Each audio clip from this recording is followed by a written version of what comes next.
long insurgency. He explains how the Yobe education policy intends to address the menace. One of the best things we did in the year 2024, particularly towards the end of the year, is the work on what we call Yobe State Education Policy. This Yobe State Education Policy is what we have been planning for quite a long time, but it has started in the year 2024. And we believe probably by the middle of this year or before the end of this 2025, that Yobe State Education Policy would have been ready and it will be presented. This policy is going to look at is going to diagnose all the areas, all the challenges of education in Yobe State. So we have started this, and it has been quite a successful program, and it has been going on. We believe to complete it in this year. What we are focusing in the year 2025 is, number one, out-of-school children. You know, one of the major problems we are facing in Yobe State is the high number of out-of-school children, and this is as a result of factors responsible for that. You know, one of the major factors responsible for out-of-school children is insecurity and conflict. And Yobe State has suffered quite a long time. You know, during the Boko Haram insurgency, schools were destroyed, many people migrated and left their hometown, and this has resulted in adding to the number of out-of-school children. So what we are planning to address critically this year is to look at the number of out-of-school children and make sure that this number has been reduced to the barest minimum. This Yobe State education policy is looking at about 5 key areas. Area number 1 is out-of-school children.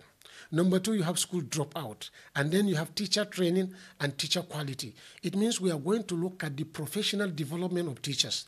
Infrastructure development is another factor. And then provision of all the necessary teaching and learning materials. Without this, education will never be developed. So by looking at the out-of-school children, as I said, because of the factors responsible for that, we are trying to make sure that the number has been reduced to the barest minimum. When you look at the dropout, most of the students dropping out of school, particularly female students, is as a result of sometimes poverty and sometimes maybe due to negative culture that is affecting some of the students.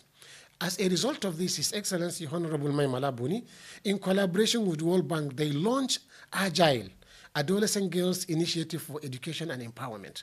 This Agile is a program that has been specifically tailored to address the problem of education in Yobe State. Through the effort of His Excellency, we are able to have our action plan and procurement plan approved, where these adolescent girls are going to be receiving some token amount monthly together with their parents in order to encourage them to send their female daughters to school. Another aspect we are looking is also when it comes to the teacher professional development. This policy is also addressing the teacher development because we believe without a passionate teacher, without a teacher that is having a passion for the job, a teacher that is qualified, we believe the entire effort of reforming education will be wasted.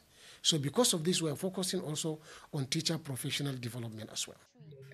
He appreciated Governor Buni for his uncommon passion for revamping the education sector, stressing that the negative perception about education in Yobe will be a thing of the past. Excellency Honorable Mai Malabuni, when it's come to education development, is for me to tell him that Your Excellency, your boys are working. Your Excellency, the excellent policy of education is now working. The students will now be happy that they have education-loving governor, that they have a governor who is sacrificing everything for the sake of education. And I'll give you one example. His Excellency has formed what we call Yobe State Education Council. This council is to cut all the bureaucracies of receiving or getting approval. When a file that has to do with education is sent, it will not go through the normal process. There is Education Council, and His Excellency is the chairman of the Education Council. The vice chairman of the Education Council is the deputy governor.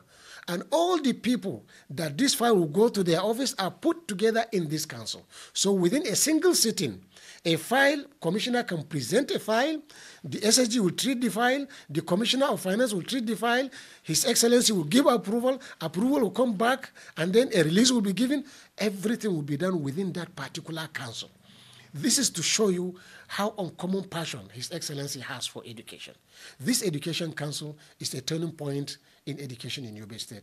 And within some few months, in this year, 2025, everybody will see the impact of education in Yobe State.